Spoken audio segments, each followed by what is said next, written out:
കഴിഞ്ഞിട്ട് ഒരു 3 കൊല്ലമായി. 3 കൊല്ലം ആവണു. കഴിഞ്ഞ നവംബറിലേക്ക് 3 കൊല്ലം കഴിഞ്ഞു.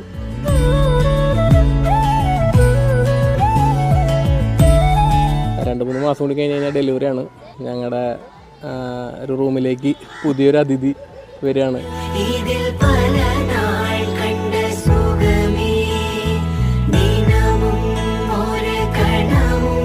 വളരെയധികം ഹാപ്പിയാണ് ഞാനും അമ്മു.